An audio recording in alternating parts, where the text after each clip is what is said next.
Hi there. Thank you so much for listening to Grounded in Maine today. My name is Amy, and my guest today is Hazel Stark. Hazel is the co founder of the Maine Outdoor School. She is also a registered Maine guide, which is really cool. The last person that I talked to, Austin, we were talking about Maine guides, and I was like, I wonder how many there are. Well, there's one more. Uh, you are also a wilderness first responder, which is really cool. And you're a naturalist educator. Hazel, thank you so much for being here. I'm thrilled to talk about the outdoor school. I just can't wait to learn more about it. Well, thank you so much for having me. It's always a joy and lovely to share with the wider world and not just my students what is great about spending time outside. Yeah, awesome. So tell us about the Maine Outdoor School, Yeah, so please. absolutely. So a little bit of history is that when I was in college, I was really excited to be learning about nature, but also about human systems and sustainability and kind of that intersection of those worlds. And pretty much right when I finished college, I realized that I didn't actually want to go into science and dive deeper into the world of plant medicine, which was what I was really passionate about at the time, but instead into the world of education, because I realized that connecting people with place through whatever lens they're passionate about, whether it's birds or plants or mushrooms or whatever, that was the thing that really was what was exciting me. And I also felt that I had a particular knack at it, at getting people kind of nerdy and excited about the outdoors. And I had worked briefly for a summer as a naturalist guide for the Appalachian Mountain Club in New Hampshire. I had done some trail work as well as summer jobs in college. And so when I finished college, I actually moved from Maine out to the foothills of the Sierra Nevada mountains in California and worked at an outdoor school there. And that model in California was a really cool model that we don't quite have the equivalent of in the Northeast, where all sixth graders in California go for about a 5 day experience to an outdoor school in their area, though sometimes it's quite a drive away, and they learn California state science standards outside every day. Oh, wow. And yeah, and it's a really cool model. It's built into the public school system. And so I was in a really intensive internship program at Foothill Horizons Outdoor School out there, where I got to learn both how to become a really good outdoor educator, both because we had a new batch of students every single week. So sixth graders, I usually had a group of 35 sixth graders at a time every week for the full year. So I could really have that iterative practice of really tweaking a lesson to make it better every single week and really diving deep because I kept having a refresh of students so I could try something new. Oh, wow. And so that's where I really developed some very specific, like how to align school standards with nature and vice versa and get kids really engaged with that. And so that's kind of where the seed of Maine Outdoor School started because I realized I loved doing that. I loved connecting with students. I loved helping schools check the boxes that they have to check around making sure kids are academically engaged, making sure that they're covering certain standards. And so I loved helping teachers do that. I loved seeing kids engage with each other and in nature, and then ultimately really develop a stewardship ethic as a result of that. And Mm. so I tried to return back to the Northeast to continue working at similar places. And I just couldn't hack it because we just didn't have the kind of organizations here that offered sustainable employment. And so I really struggled because in California, like even as an intern, I was making a totally living wage. I had a 40-hour work week, which was totally reasonable. I had all this professional development, planning time was built in. And when I returned to the Northeast, I found that almost none of that was true. Mm. I very quickly was getting jobs where it was like you were on 60 hours a week, you were getting stipends that yielded less than minimum wage. I was realizing there was no way I was going to be able to pay off my student loans, let alone like any other goal, like any other financial goal. And they were seasonal positions as well. And so I just realized like that was not sustainable. It was also really selecting for a very privileged group of humans that would be the ones who could work at those places and connect with children, which really limits the quality of programs that you can have if it's only a certain type of more affluent folks who have the flexibility and privilege to be able to work those kinds of hours for that kind of pay and lack of Right. benefits. So that was a place where my co-founder and I at that time were having very similar experiences, where we decided to then go to grad school and kind of divide and conquer some graduate programs to be able to develop what became Maine Outdoor School. And so we went out to a program in Wyoming where we developed more place-based education training. And then we each finished our graduate studies at Antioch University, New England in Keene, New Hampshire, to really focus on business and management skills so that by the time we each got our respective master's degrees, we were able to have incorporated Maine Outdoor School basically the same month that we had kind of finished, and then hit the ground programming the summer of 2016. And since then, he kind of stepped away from the business full time in around 2019, because largely we were both having a hard time as entrepreneurs, just like, making it all work, right? And so we both had side jobs, and he ended up finding a side job he really loved.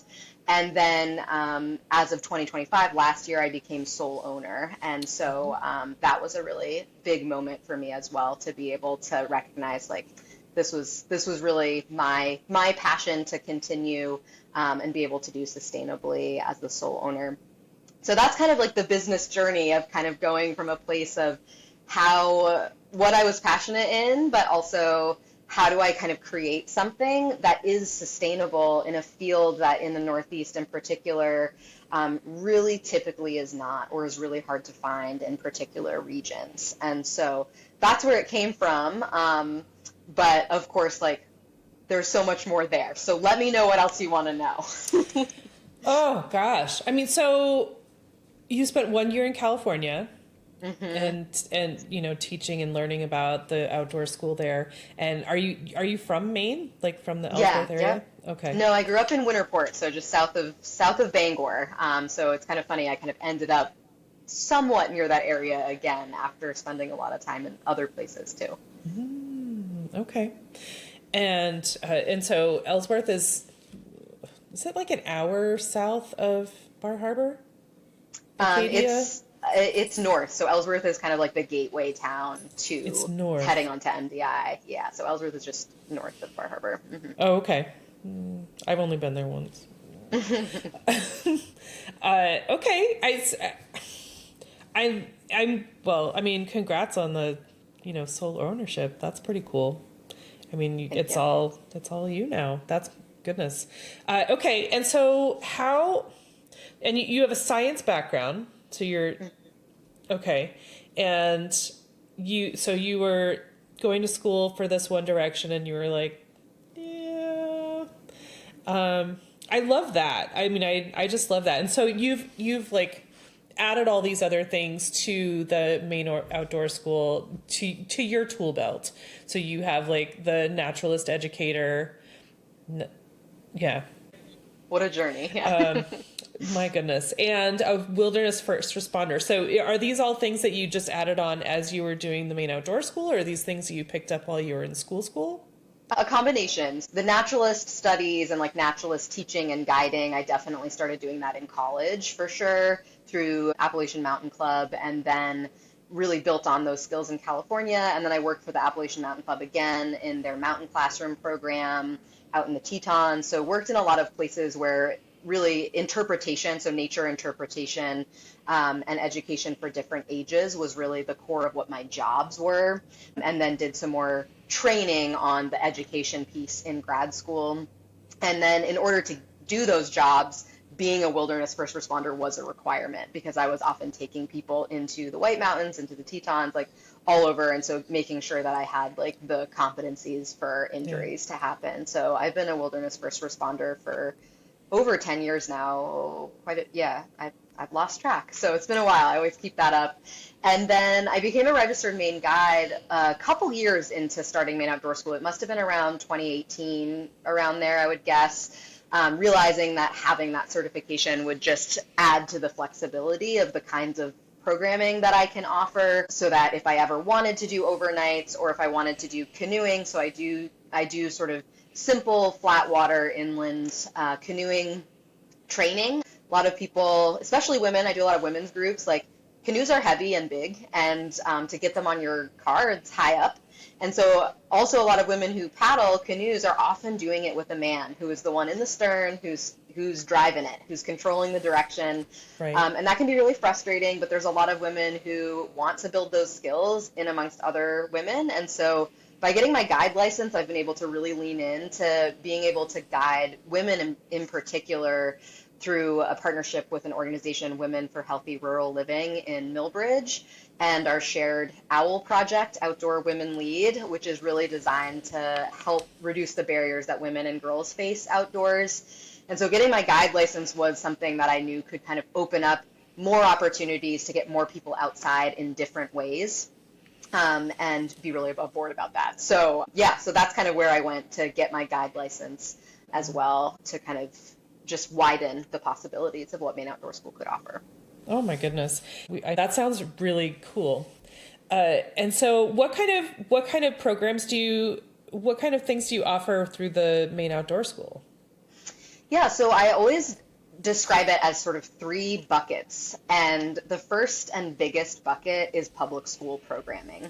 So I think a common misconception, because our name is Maine Outdoor School, is that like we are a school where people come and send their kids instead of public school. That is not the case. We have an office where we have teaching supplies and our computers and a printer, but otherwise we are showing up where people are to be able to provide outdoor learning opportunities for all ages in a variety of settings. And so the biggest bulk of that is at public schools, particularly across Eastern Maine. So as we're based in Ellsworth, right now our range basically regularly is between Bucksport, Bangor, Northeast Harbor, and Jonesport. So that's kind of like, for folks who have a familiarity with the Maine geography, that's kind of like the big diamond that we are focused in. And so primarily Eastern Hancock County is where we're offering that.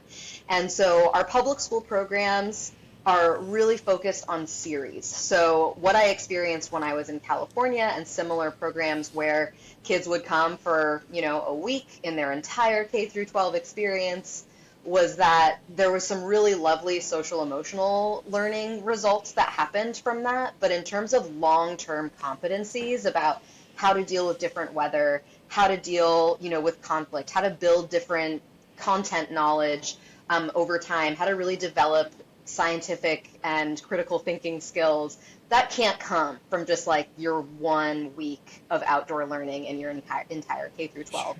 For sure. And research backs that up.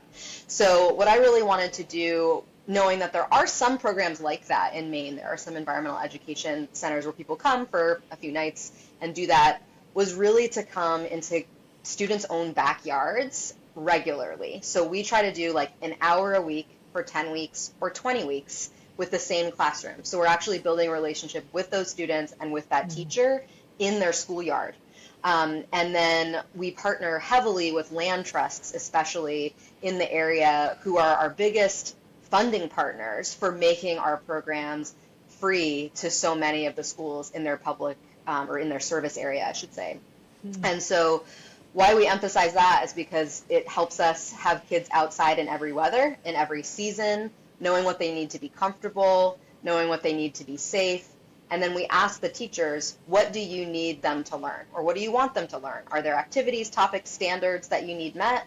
And then we craft our specific programs and our lesson plans based on what that particular classroom needs, like what the assets are in their schoolyard, what the goals are, what the learning needs are, and what the standards are. So none of our programs are exactly the same as a result, because we are customizing specifically to who we're working with in every case. And so that means we are showing up at their schoolyard, every week for a good chunk of time. And then in our partnerships with those land trusts, we try to get them to their closest hiking trail, their closest preserve in their community, to then be able to compare, like, what does conserved land look like compared to your schoolyard? Like, what are the things we're noticing here versus there? Why are these conserved lands important? And also, did you even know that you have this preserve in your community? Because the majority of the time, unless we have worked with those students before, those students have never been to their closest hiking trail in most cases. And this is an area that we're very close to Acadia National Park. And so people always think of Mainers, and especially rural Mainers, as really outdoorsy, but we are still regularly seeing students who didn't even know who their local land trust was, who their local preserve is. Yeah, exactly, because it's just not part of the culture as much as it once was. Yep. And so that's another benefit as well. So that's just the one category that we have, but there's a couple more. But if you have any questions about that one, we can talk more about schools. I think I think it's so important, and I love that there are schools that participate in this. I didn't know it was a thing. Like, Yeah. I definitely, I mean, I guess I grew up in urban-ish in Maine, but like outdoors, outside was like the playground, you know. Mm-hmm. That was about it. And then, you know, you take a trip to the New England Aquarium, and that was it. Like, and I feel like it makes me wonder like what my life would have been like if I had had more exposure. I think that's amazing that that's an option for kids. Yeah, and I think that you highlight a really important piece of like what could life have looked like if I'd had that exposure, because the outdoors is inherently interdisciplinary. Like there is something for everybody out there. So whether you're the kid who does love reading and writing, you sit them down with a field guide and have them try to start to identify or find things that are in there that can really make them tick. And then there's other people who like, they just want to be moving and building with stuff, and you can have them make models of whatever that scientific concept is they're supposed to learn in the classroom, but make a model of that with sticks and stones, you know, using pine cones and building habitat models and those kinds of things. So those are ways that no matter what type of learner or person you are, even if you say, and I regularly have students show up like, I'm an indoor kid, I just want to play my video games, like I don't want to be here. But it really doesn't take long to get kids to realize, actually, there's something for you here. It can just take a while to explore that. And I think because there's so much going on out there, you see a bug, you see a bird, you see animal tracks, you see some scat, like there's so much. And so there's going to be something out there for everyone at some point. And that's why those regular experiences are so important. And I think, like you, I didn't grow up in a more urban part of Maine, but we had a one-night outdoor school experience when I was in 4th grade, and that was it for my K through 12. Like, we did some field trips that I don't really remember super well, but we didn't go outside. I remember a moose walking by our window when I was a kid in science class, and we didn't use that as a learning opportunity. It was sort of like, focus on the overhead projector, like not what's going on out there.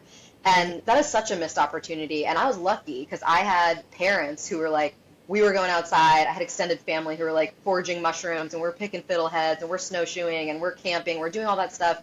But that was because of my family that did that. And I think until college, I really saw that world as the like personal hobby extracurricular thing. I didn't see it as a career. And so then it was college when I went to College of the Atlantic, which is notoriously interdisciplinary and was very hands-on when I went there.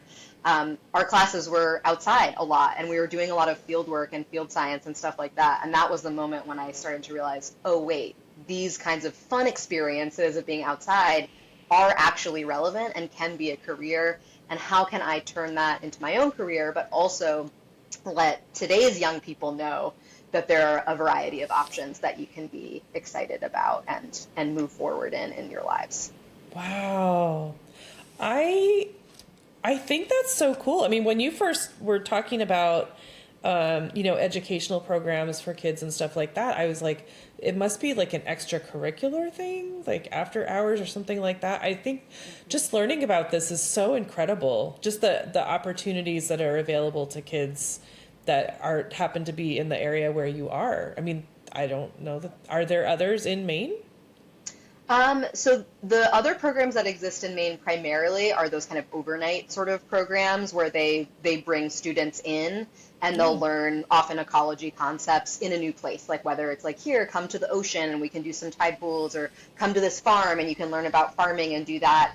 Right. And those are very important programs to have like a more immersive experience. Right. But research also does show that if that's the only kind of outdoor experience that kids have, they can also start to undervalue their home environment because they only see sort of wilderness or nature as somewhere else that they have to take a big trip to get to. and then they don't kind of transfer those learnings to the kind of relevant connection in their own home communities. And so the combination is really essential, because those immersive programs absolutely provide a different set of results than the kind of regular backyard programs do. But that's why we need both. And so, I think I don't know of anybody doing what Maine Outdoor School does. And that's why we exist, because it doesn't exist. And, I always say, like, if we are working ourselves out of a job because we're inspiring these classroom teachers to be taking their kids out as an essential part of the school day, as essential as having recess, as essential as lunch, as essential as language arts, then great, then we've succeeded. Because at the end of the day, what we want to see is people getting outside regularly in their lives, whatever that life looks like, and we need to build that kind of habit and routine from a very young age. And where are we going to meet the most young people? It's the public schools. Like, what are the routines and systems that the public school students are building? We need to roll that in. And if public schools are places where they're just, inside, kind of in their cubicle, on their computer, playing sports in the gym, and like that is it, their capacity to kind of build different skills towards resilience and just stewardship for the world that we live in is incredibly limited due to lack of exposure. Yeah. Oh my goodness. I did not grow up doing stuff outside.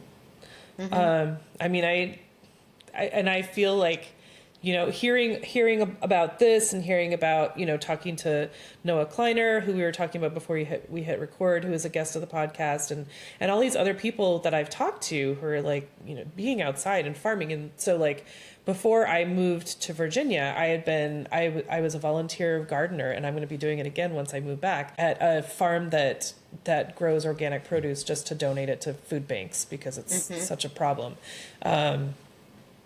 That food insecurity is such a problem. So, and that's my exposure. Like, that's my outdoor exposure. My ex-husband loved to hike and stuff, and we did not do a lot of that together because I did not grow up with that experience. And so I just think just knowing that it's out there for kids or anyone else, to have these experiences, to feel what it's like out there, to see the sights. Because I remember, the thing that Noah really nailed for me, because he's a climber, he would like have people climb up these mountains or hills or whatever, and then like look out, like take this in. Like, you would not have seen this if you had not been here. And so just these experiences give people an appreciation, just like a desire for more, and to have regular experiences like that. And that, like I was saying, like my outdoor experience was like gardening, and now, and since I've had a dog, walking the dog, like that's my outdoor exposure. And I just feel like it's such a gift to these people that are in your area to have these things available. And people that are passionate about it to spend time with them. So we've talked about public school programming, and there are two other buckets, you said?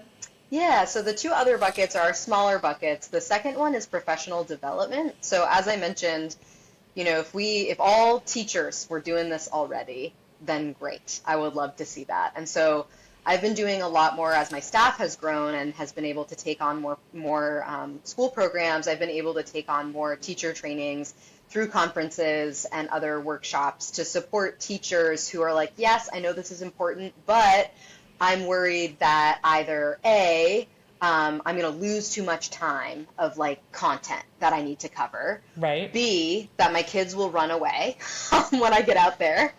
I couldn't contain them.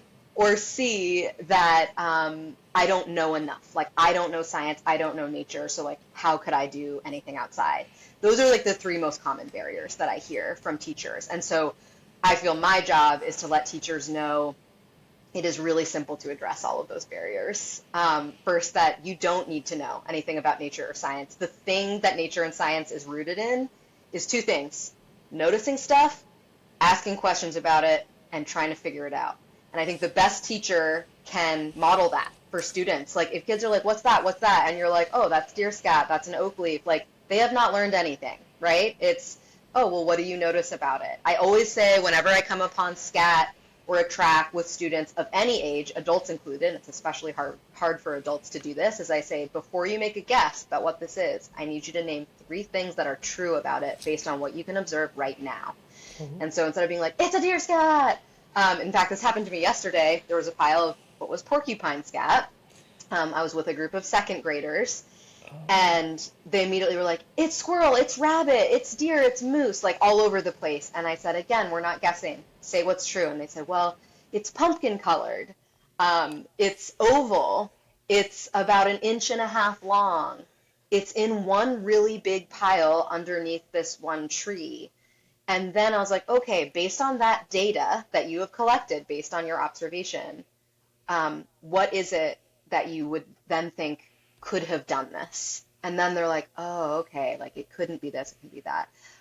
Ultimately, they're 7. I did have to tell them it was a porcupine, but they were able to figure out and like connect the dots as a result of having to just slow down, name what's true. And so that barrier of like, I don't know enough about science, it's like, if you can model critical thinking skills and noticing and wondering, that's all you need to do. And that's more inspiring for students as well, to recognize that we're all lifelong learners and like there's nobody that is an expert, honestly, in anything. And I think that's a really important thing to role model. And then the other pieces around like group management skills. There's a ton of group management skills that outdoor educators have to make sure that kids don't run away. And I think I love a quote, and I wish I knew who said this because this is repeated so often in the environmental education world, which is that kids can't bounce off the walls when there are no walls. And we do find that the hard behaviors that kids can have in an indoor space, they very often do not exist when they go outside at all, or they're so reduced that they're just not as big of a deal. It's just a place where we can regulate our nervous systems just by nature of being there, and that can be a huge aspect. And then I think the last piece of the barrier for teachers is the idea that like, I don't have time to do this extra thing. And what research shows also is that after 20 minutes outside, people can then focus for twice as long. And so I would argue that teachers especially with their long list of content that they have to cover, can't afford not to take kids outside regularly because they do, and it is proven to enhance academic engagement and focus, which are 2 things that schools are really struggling to consistently have with their students. Right, because if you're sitting in a room and staring at someone who's talking at you, you're just going to zone out. I know that very well. Exactly. Yeah. It's not natural. Like humans evolved outdoors. We have only just started to become indoor species in such recent history that evolution cannot catch up with, right? Evolution is a long process. So we were never designed to be put in these little boxes staring at something for the whole time. Like that is not how we were designed. So it's wild to think that we could, especially have children, like do that all day and be like, yes, I'm memorizing all these things. And I think the remarkable thing about that is like, even if your outdoor time, that 20 minutes isn't a lesson, it's just existing out there, that still has the same result of having increased engagement and focus afterwards, just being there. And so if there's a barrier of I can't bring my kids outside to just exist for 20 minutes, like that doesn't seem like a reasonable barrier. There has to be something else that is the block. And so the professional development is where I hope to kind of leverage some impact to get more teachers, especially the ones that are farther away that we can't regularly work with their students. If I can work with those teachers once a year at least to try to help them build up a toolbox and confidence around taking their own students outside, that's really lovely. Yeah. Oh my gosh. And so you were talking about the teachers that are like, you know, what if they get lost or whatever? I mean, my thought would be, because I am a big chicken about adventuring, what if they got hurt? And so that, you know, and that might be part of the lack of exposure. I mean, of the teachers and other people, you know, if someone was a parent and they were like, what if my kid gets hurt doing stuff outside? Yeah. It could all be part of like the lack of exposure, because we, my generation did not grow up with that. I'm Yeah, so and glad it's you like, guys are doing this. yeah, thank you. Yeah, and I think that question about getting hurt, I think we definitely are having at this moment in society in this area. Like people are just way more worried about kids getting hurt than they ever were before. And yeah, I've talked to some preschool or pre-K teachers who've said, kids are coming in not able to hold pencils or crayons because they've lost the dexterity because now they're on these like touchpad situations and they're not like doodling before they come to school. So I've heard of pre-K teachers like, I've had to teach kids to like build the muscle in their hands to be able to hold a pencil. You never used to have to do that in school. They were like, they had those muscles upon arrival. I see much clumsier young children now than I Wow. used to because in order to build depth perception and balance and skills, you gotta be tripping over stuff. And like you have to be doing that from a young age. Like for any adult who has started to try to do something like downhill skiing or skating as an adult, every adult knows that is really hard to learn once you're older. But when you're a kid, you are able to fall more, you're more resilient, it's less scary to fall, you fall on purpose. You get hurt, but it's like, okay, right? Like you keep rolling and then you learn like, oh, I know not to do that again. Yeah. But as an adult, we have this feeling that like, that's true, like it's higher consequence if we fall. And so we get a lot more worried about it, which is Yeah. understandable. Our bodies are aging, right? So, but if we do that for kids early, like they're gonna get hurt less the more they get hurt early, and that holds up a lot longer, right, in life. That kind of holds them forward. And I think also like I'm a wilderness first responder. I'm trained in Right. risk management. I make sure my staff has like really clear risk management because there's a difference between like, oops, I tripped on a root and like, oops, I jumped off a cliff, right? Like there's a big spectrum here. And so like we never want our kids to get hurt ever, right? Right. We never want that. But we also want them to kind of stretch their limits a little bit and do things that are a little bit uncomfortable to kind of gauge like, ooh, how would I do that differently next time? And so, that is why it's a requirement for my whole staff to be a minimum of a wilderness first aid certification so that Right. that includes not just like fixing problems, but knowing what could cause a problem and preventing it. And so Right. that's a really important piece too. Well, and on that note, like, where else would you want your kids to be outside? Like, who else would you Yeah. want your kids to be outside with, as Hmm. a wilderness emergency responder? Hmm. That's incredible. It's just so cool. I think that my life would be very different, and I'm glad that, I mean, because there is this such a big like polarization. Like kids are, the video games and computers, and there's not, I did not have that growing up, but I also didn't go outside. So like it just like, we're all geared toward these electronical devices, and to peel them away to do Hmm. something outside is giving them this gift of like a break. Exactly. And to build the habit, I think, as well, Yeah. because I think we all know our screens are the easiest habit because they're built to be habit forming, right? Like the apps want us to continue to scroll. They're flashy, like they are built to keep us engaged, and they're great at Yeah. that, obviously. And so I think one of the things, especially that I value about us doing program series, is that it's a habit, it's a routine, and I always try to incorporate some aspect of very intentional sort of sensory, and I don't call it meditation with the kids, but ultimately that's what it is, where you find a spot to sit alone in nature, and then I just talk them through, like what are you seeing right now? How many shades or how many colors of the rainbow can you see in nature right now in your spot? How many shades of green can you see?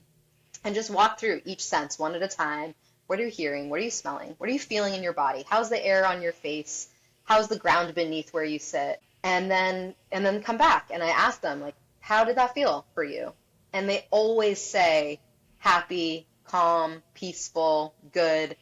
And so it's this opportunity to say also, so in moments when you are stressed or frustrated or worked up or sad, this is something you can do no matter what. Out your Mm-hmm. window, in your backyard if you have one, and just focus on one sense at a time in nature, like what's going on there, because that will calm you down. It helps you regulate your emotions.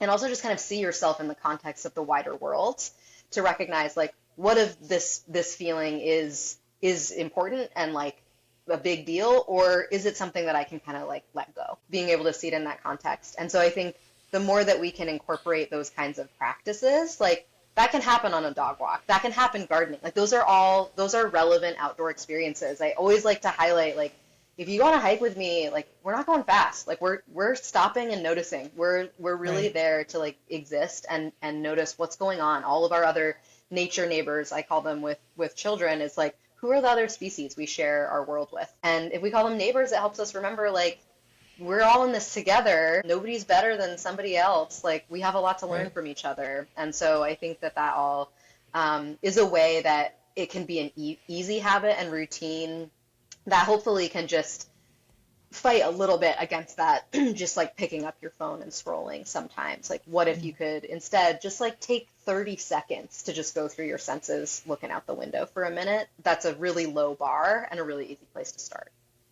Mm, yes. I had a thought while you were talking and I was trying to not think.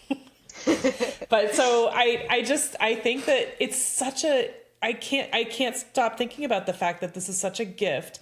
I'm thinking about, I'd had a podcast guest, her name is Kelsey Green. She talked about digital minimalism, which just like with a couple friends of mine and it just like really took off. And so she does every 2 weeks to a month or something like that. Like once, do like a 24-hour screen free. And I've been doing that every month since. And it's incredible. Like it's like flexing a muscle, which is pretty cool, to the point where it's like easy. It's easy and I look forward to it. But like growing up as a child to have this, like go outside and sit there and just notice things. Then you have this like completely free, opportunity to just Yeah, like detach and like exactly. regroup and whatever. I just think that, gosh, I just like, they're so lucky. They're Thank so you. lucky. Yeah. And I think it's so interesting because people so often use the word like, oh, when I go into nature, it helps me disconnect and detach. But I really think it's the opposite. It's where we are Connected. Yeah. connecting and like reattaching to ourselves. And Yep. I think that's a really important thing to realize is it's like we're actually detaching when we're on these screens that are not actually like helping us communicate with True. another Yep. human. Like there's a difference Yep. between like connecting with a human and like just scrolling. Totally. And there's a three-part prompt that I really love that is very well known and used in the environmental education world. That is, I notice, I wonder, and it reminds me of. With the Mm, idea that, like, in addition to using your senses, if you just kind of fill in the blank, you go outside and it could be like you're looking at the whole landscape or you're looking at something really small, like one specific leaf, and you try to fill in the blank, like, what do you notice about it? And fill in as many observations as you possibly can. And then turning to, I wonder, what do I wonder about it? Why does an oak leaf have points at the end of its lobes? Like, I wonder if it always has the same number of lobes. And then it reminds me of. So, like, this oak leaf reminds me of this beautiful oak tree that my grandparents had or whatever. And those three things combined both, like, force some observation and presence, forces some curiosity and critical thinking. I wonder is usually hardest for adults to do. And then mm-hmm. it reminds me of forces some connection. Like how is this relevant to you? And when we do that regularly, and if we're journaling it, including pictures, words, and numbers, that's kind of the Yeah. double trifecta. It really enhances our sense of place and where we exist in the world and our capacity to just like notice and exist with presence. And that translates to a lot of other aspects of our life. That's such a cool point, Hazel. When I was talking about the screen-free challenge, disconnecting. I was, disconnecting from technology, but Hmm. in another way, you're like, no, you are connecting with the earth, which is just like, so good. It's so good. Disconnect from technology, connect with nature. I think that's really cool. I just love that sort of play. Okay, there's a third bucket. Hmm. And this is a small one. So this is, I've mentioned it already before a little bit, which is just our guiding bucket. So this is where we can show up for visitors to this area. It's where I do the women's guided programming. So myself and my coworker Haley, she's also a registered Maine guide. And it's where we can kind of show up at local glampgrounds in the summer, show up for individual families who are coming to this area. People come to this area for nature. And so whether they are big adventurers or they're just like, it's pretty, I just want to see some fireflies. That's why people come. Like they're not coming here for like, typically not coming here for like the food or like nightlife scenes. Usually we have some great food. We have, I don't know about nightlife because I go to bed early, but Right. that's why people come is ultimately nature. And so how can we guide people in this place? Both locals, most importantly, we're always going to prioritize local year-rounders to help them really connect to their place and take care of it. But locals and visitors to say, like, what is special about this place? Whether you've lived here your whole life or you've never lived here, this is a really special place. And just taking the time to really realize why it's special and how we can take care of it. And so doing that through paddles, through guided hikes, through programs about the night sky, through programs about birds and bugs and stuff like that.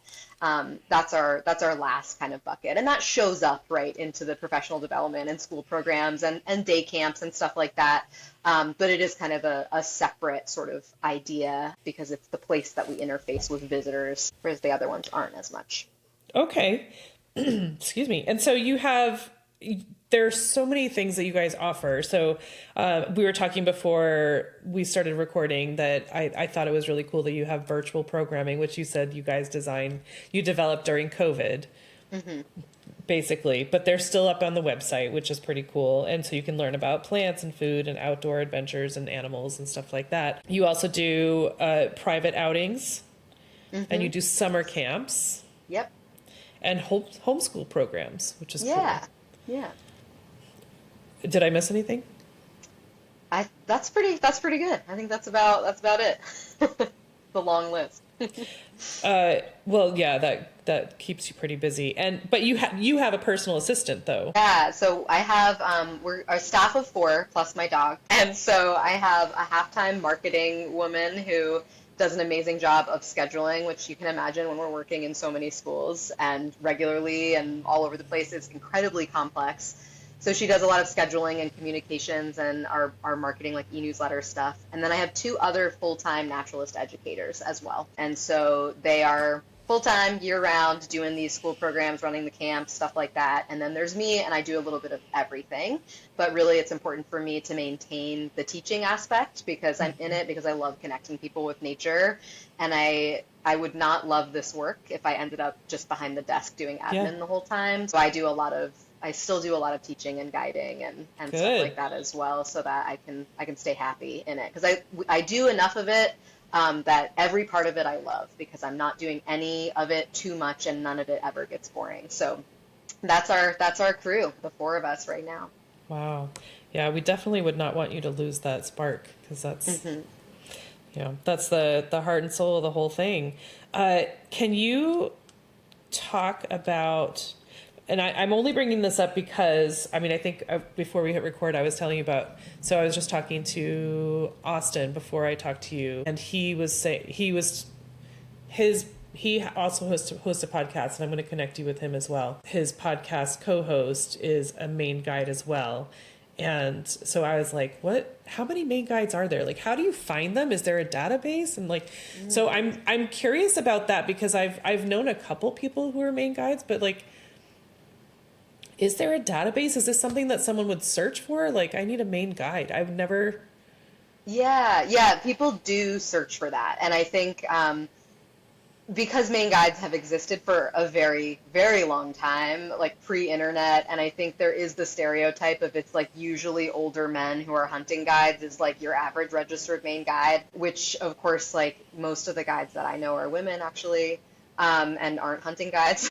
But I think if you just Google like registered Maine guide in this area or for like this kind of topic, you can find it. I don't know off the top of my head if there's a very active database of active Maine guides, because one of the things that I was really fascinated by is the grand majority of people who actually have the guide license do not guide and never planned on it. They just wanted to kind of say like, oh, I passed the test. And like, it was sort of like a bucket list thing. So like most of the people who are guides Are not don't guide, actively. never have, because Wow. they just wanted to like say that they could do it. And Fascinating. so I think if there was a database, it wouldn't be super helpful because it would be like, I don't actually guide, I just like am Yeah. one. And so yeah, I think the best thing is like if you're in an area, like you're going to Acadia and you're like, oh, or Baxter, like I want to do a guide in Acadia or a guide in Baxter, then you could Google that and find it. For us, we specifically don't guide in Acadia, even though we're adjacent, because we find most of our folks are looking for like off the beaten path kind of experiences that are Yeah. quieter and less busy. And there's so much beautiful conserved land thanks to our many land trusts in this area that that's really easy to do. Yeah. And Maine is one of only a few states that have guides. Is that correct? Yeah, as far as I know that Maine was for sure the first state to actually have that kind of certification. Oh, I've talked to some folks in Alaska who like run guiding outfits, and they when they see that there's a Maine guide that applies, they're very excited for that because it is a standard that exists. And I think standards are important, right? It's important to know that the person that is taking you into this outdoor space, which the outdoors is inherently risky, right? Things happen there that you can't predict. And so to know that they have to have a level of orientation knowledge, local knowledge, that kind of thing, I think is really important to have. And I don't know of any other state right now who has an equivalent. As last I heard, Maine was the only one that has that kind of standard that we have. wow. Wow. I mean, I can't remember where I saw it, but I feel like there are only like four states in the US that have a guide service. Mm. And I don't know what states there are, but Yeah, I I think was like, usually "Oh, it's like wow." the organization that like runs the guided stuff, like they have standards specifically for their organization, like whether that's Right. like Knowles or Outward Bound or like those kinds of places. It's like Sure. they have standards internally, but that's relevant to like the organization as opposed to the state. Right. And so it's interesting because Mainers, like we do it differently, right? Like we're very independent. So it's like to be able to have a state level standard and then you can guide on your own for a business, for another organization, like that kind of keeps it simple, I guess, in some ways. Okay. I just, let's see. So you had mentioned in your guest form, or maybe it was on your website, but you had said nature is a necessity, not a nicety. And I Hmm. loved that for the health and well being of all humans. And Hmm. I just thought that was really, really great. And I mean, it just fits into everything that we've been talking about, of course. But is there anything that I did not bring up that you still wanted to Yeah, mention? I think this has been a great conversation. It's helpful it's always lovely to be able to share what we do, but I think, at the end of the day, like, if you don't live in our area or you don't have this kind of opportunity in your region, like it's there for you. Like the outdoors is there for you. And I always try to just emphasize for folks, like, if you're in an urban area and you have like pigeons and a dandelion coming through the crack in the sidewalk, like that counts. And it's important to notice and wonder, and it reminds me of about it. And I think just thinking about accessibility, and we're so lucky in Maine that like all of the schools that I work in, they have a forest behind them, because we're the most forested state, right? Like, so we can do forest ecology in schoolyards in a way that few other places can do it. Like, I have schools that have beautiful streams right in their schoolyard or a pond or whatever it is. Like, and that's just because this is what our environment is like. And so it's easy for us here to do it, which I think also is like, oh, there's no excuse to not take our kids outside in the schoolyard. But even though we have it easy and we have this kind of like idyllic setting, this is work that can be done anywhere. And I think one of the things that I learned in grad school was that environmental education is always happening in schools, because if it's not being directly taught, it's being taught that it's not important. And so I think it's important for people to realize that we are part of nature. Humans are not a separate thing from nature. And we need to recognize that our well being relies on the well being of nature. nature. And one of the things I've really struggled with in recent years has been recognizing how many folks are like, ooh, it's too cold to let our kids outside, or ooh, this, I'm not going to sign this waiver because, it just seems too risky, or I would rather, spend my time inside on my device. And for me, that's the scarier thing, because the more that we do that, the more we're kind of creating this false narrative that we don't need it and aren't part of it. And you have to observe and engage hands-on in nature to really understand that connection that we have with it.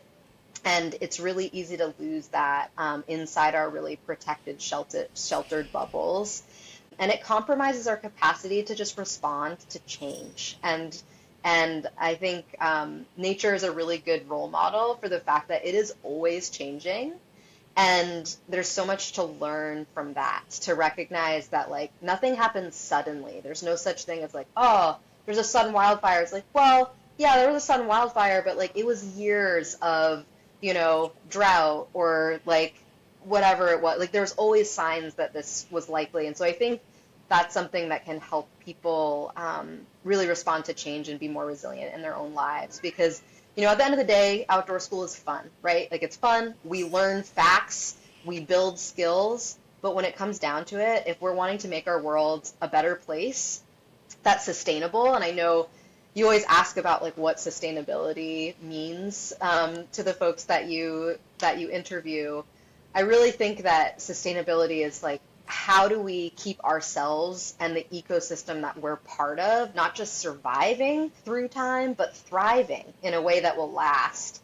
And so I really think of that word wellness, like how are we thriving and well over time? Because you can sustain like a pretty like, yeah, I'm meeting my basic needs, but like, is that what we really want? No, we want to be able to thrive. We want our nature neighbors to thrive.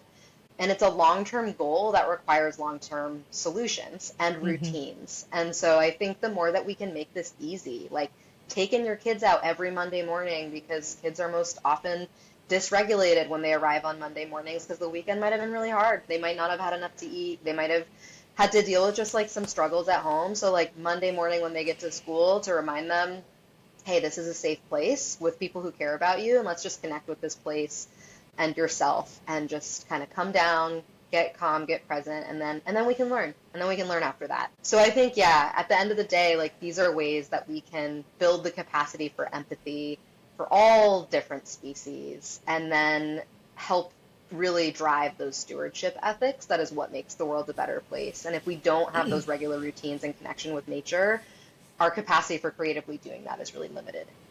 Oh my gosh. Yes. I love that you said if nature isn't being taught, it's being taught is not important. That's so true and hurts a little bit. Wow. That is so good. And I also just want to bring out again that you were saying, even if it's just for a few minutes to go outside, and just like break that focus so that you can refocus. I mean, I feel like we're talking a lot about kids. Do you you do a lot of work with adults as well, but it's such a great idea to start young and to teach them these skills to connect.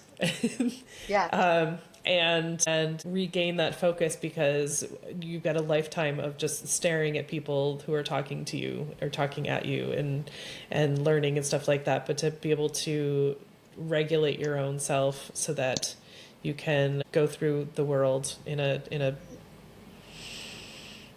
more regulated space. Hazel, oh my gosh. This is so exciting. I really I want this everywhere. I feel like this is so needed, especially right now when things are so, divided and with all the technology and stuff. Like we need that opposite to just disconnect or connect. How can people find more about the Maine Outdoor School or more about you? How, where do we find you? Yeah, so our website is simply maineoutdoorschool.org.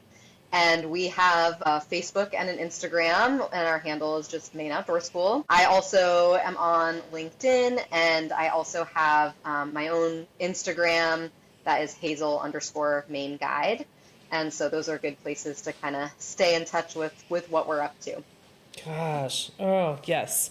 Thank you so much. Thank you so much for this. I'm like, and thank you for all that you're doing. I mean, I just like, I'm so glad to know about this. And I feel like we need to, this could be like a template for other places. Have you been talking to I other would love states that. about like other Yeah, no, I areas even? haven't. I think, I love the idea that like, we're 10 years in.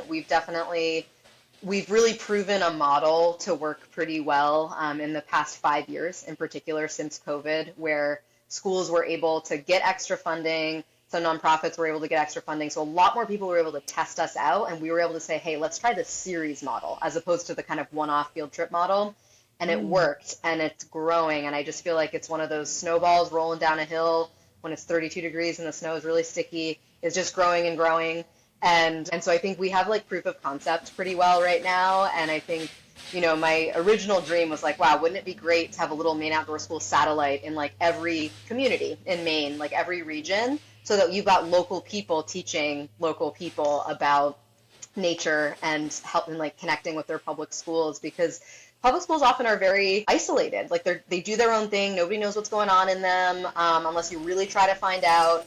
And so how could we kind of bridge more community integration? Like we're trying to integrate nature with every subject. Let's integrate our schools with like every other community thing. I think the more integration and biodiversity, the better. And so, right. yeah, so I think I would love to see that. I think every community is different and has different assets. And so, yeah, a template of this works here in this way. How would it need to be modeled in this state or in this community would be a really cool thing to see. Yeah. And I mean, if people are teaching their communities, they're also like connecting with their neighbors, which is Yeah. even better. Exactly. Oh my gosh. Hazel Stark, thank you so much for this time. I'm so grateful, and I feel like I wish I was closer to Ellsworth. Yeah, and I think that is one of the things that has been really wonderful for us is like we hear people from like Southern Maine be like, "Oh, we wish we had something like this in Southern Maine." Whereas like for me, having grown up in like the northern half of the state, that's nothing we ever hear from Southern Yeah. Maine. So it's always nice Right? to feel like we have provided something in this place that Yeah.